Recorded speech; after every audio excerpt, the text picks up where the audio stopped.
ओम नमः शिवाय। श्री शिव महापुराण खंड 1 अध्याय 5।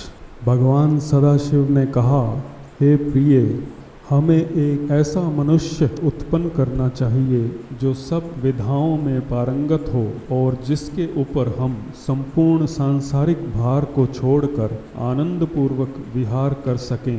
भगवान त्रिशूल पाणी के मुख से निकले हुए इन शब्दों को सुनकर भगवती जगदम्बा जी ने अपनी बाईं ओर देखा तो उनकी इच्छा से तुरंत ही एक मनुष्य की उत्पत्ति हुई। वह मनुष्य अत्यंत रूपवान, कलावान, बुद्धिमान तथा शीलवान था। उसका संपूर्ण शरीर श्याम वर्ण चंद्रमा जैसा था। वह अपने भाल पर त्रिपुंड धारण किए हुए था। वह पीत वस्त्र धारण किए हुए था। उसका प्रत्येक अंग सुडोल एवं परम सुंदर था। वह संपूर्ण विधाओं का निधान, महाप्रतापी, सिद्ध रूप तथा पवित्र था। वह उत्पन्न होते ही बारंबार दंडवत करता हुआ भगवान सदाशिव एवं भगवती उमा के सम्मुख हाथ जोड़कर खड़ा हो गया। उस सुंदर मनुष्य को देखकर उमा सहित उमापति शिवजी अत्यंत प्रसन्नता को प्राप्त हुए। वह भी इन दोनों को देखकर बहुत हर्षित हुआ। तदुपरांत उसने हाथ जोड़कर इन दोनों की स्तुति तथा प्रशंसा करते हुए प्रार्थना की, हे पिता एवं हे मातेश्वरी, आप मेरा नाम रखकर मेरे योग्य जो कार्य हो उसे बताइए। यह सुनकर शिवजी बोले, तुम्हारा नाम विष्णु होगा। संपूर्ण सृष्टि में तुम्हारे समान तेजस्वी तथा प्रतापी अन्य कोई भी प्राणी प्रकट न होगा। तुम्हारा यश संपूर्ण संसार में निरंतर फैला रहेगा। संसारी मनुष्य तुम्हें हरि, चतुर्भुज, भगवान, अच्युत आदि अनेक नाम से पुकारेंगे। तुम भक्तों का मनोरथ पूर्ण करने के लिए उत्पन्न किए गए हो। अब तुम्हें यह उचित है कि तुम तपस्या करो, जिससे तुम्हें अधिक तेज एवं सामर्थ्य की प्राप्ति हो। इतना कहकर भगवान सदाशिव ने विष्णु को योग विधा का उपदेश दिया। तब विष्णु एक स्थान पर बैठकर तपस्या करने में संलग्न हो गए।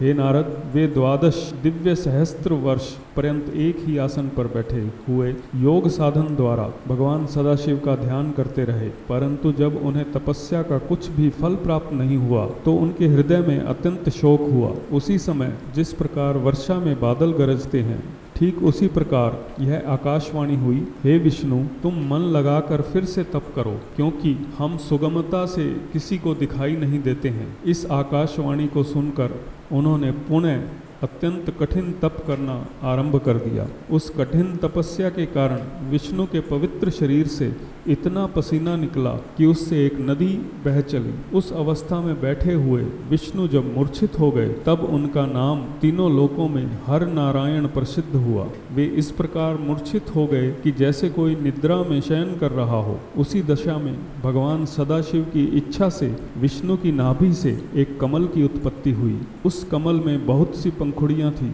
वह देखने में बहुत ऊंचा, अत्यंत मनोहर तथा लंबा था। ब्रह्मा जी बोले, हे नारद, विष्णु को उत्पन्न करने के पश्चात भगवान सदाशिव ने मुझे अपनी दाहिनी भुजा से उत्पन्न किया और उसी कमल में बैठा दिया। मेरा रंग लाल था।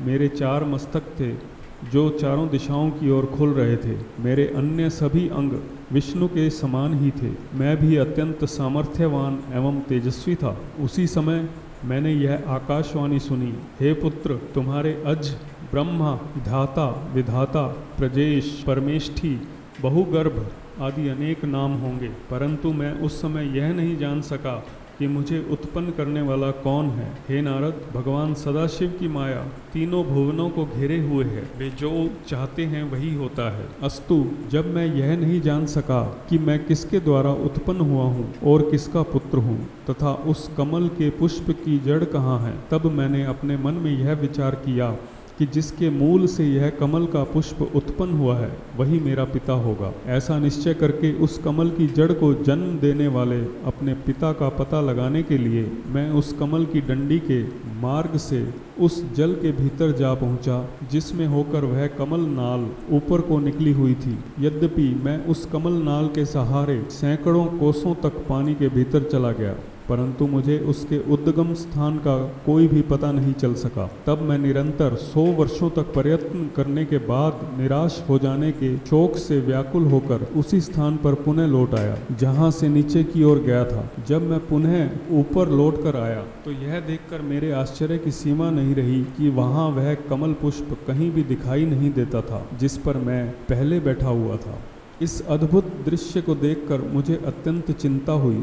तब मैंने इस संपूर्ण सृष्टि के स्वामी से अपनी रक्षा करने की प्रार्थना की। हे नारद, उस समय मुझे चिंता युक्त देखकर आकाशवाणी हुई जिसके 2 अक्षर प्रकट हुए। उन अक्षरों के सहारे 16 तथा 21 अक्षरों का और ज्ञान हुआ जिनसे मैं बहुत सी बातों को जान सका। ठीक उसी समय भगवान सदाशिव की इच्छा से उस जल में अचेत होकर पड़े हुए विष्णु सचेत होकर मेरे समीप आए। वे रत्न जटित किरीट आदि को धारण किए हुए थे। उनके शरीर का रंग मेघ के समान श्यामल था। उनके उस मनोहारी प्रकाशवान स्वरूप को देखकर मैं आश्चर्यचकित रह गया। इतनी कथा सुनाकर ब्रह्मा जी ने कहा, हे नारद, इसमें किसी प्रकार का संदेह नहीं करना चाहिए, क्योंकि भगवान सदाशिव जो चाहते हैं वही होता है। अस्तु, मैंने विष्णु के उस रूप को देखकर पूछा, आप कौन हैं? विष्णु ने उत्तर दिया, हे ब्रह्मा, हम ब्रह्म अलख निरंजन हरि भूपति निर्विकार अचिंत्य तथा सतचित आनंद स्वरूप हैं। हम तुम्हारे पिता हैं और हमारे ही नाभि कमल द्वारा तुम्हारी उत्पत्ति हुई है। अब तुम निर्भय हो जाओ,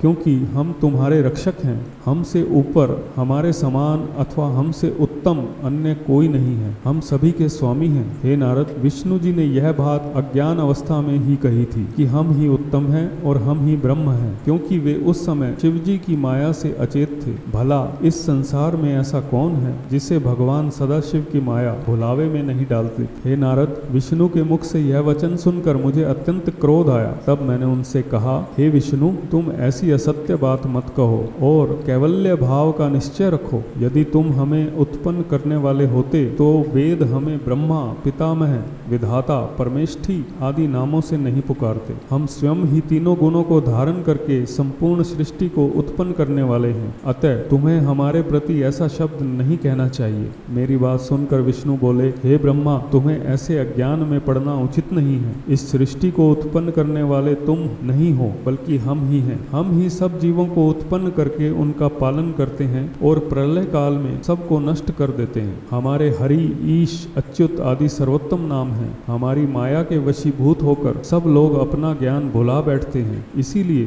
तुम भी ऐसा कह रहे हो। इसमें तुम्हारा कोई दोष नहीं है। यह संपूर्ण संसार हमारे द्वारा ही उत्पन्न हुआ है और हमारे ही अधीन बना रहता है। हम ही ने वेदों को बनाया है और तुम्हें नाभि कमल द्वारा उत्पन्न किया है। हमसे अधिक श्रेष्ठ अन्य कोई नहीं है। तुम अपने नामों पर अहंकार मत करो तथा क्रोध को त्याग कर जो वचन कहने योग्य तथा उचित हैं उन्हीं का प्रयोग करो। जिस प्रकार अंधा मनुष्य आंखों की महिमा का, निर्धन मनुष्य धनवान की अवस्था का वर्णन करे, उसी प्रकार वेद ने भी तुम्हारे नामों का वर्णन किया है। यदि तुम हमारा पूजन करोगे तो वह शुभ होगा, अन्यथा हम तुम्हें अपनी शक्ति द्वारा नष्ट कर देंगे। हे नारद, विष्णु के ऐसे अहंकार पूर्ण शब्द सुनकर पहले तो मुझे बहुत हंसी आई, फिर हृदय में इतना क्रोध उत्पन्न हुआ कि मैं उनका शत्रु बन गया और उनसे इस प्रकार कहने लगा, हे विष्णु, जिस प्रकार गुरु अपने शिष्य को झिड़क कर बुलाता है, उसी प्रकार तुम हमें उपदेश क्यों दे रहे हो? हे नारद, परस्पर इस प्रकार कहते हुए हम तथा विष्णु आपस में युद्ध करने लगे। शिव जी की माया से मोहित होकर हम दोनों ने बहुत समय तक खूब युद्ध किया, क्योंकि हम दोनों ही अपने को संपूर्ण सृष्टि का स्वामी समझते थे। इति अध्याय पंचम। कर्पूरगौरं करुणावतारं संसारसारं भुजगेन्द्रहारं सदा वसन्तं हृदयारविन्दे भुवन् भवानी सहितं नमामि।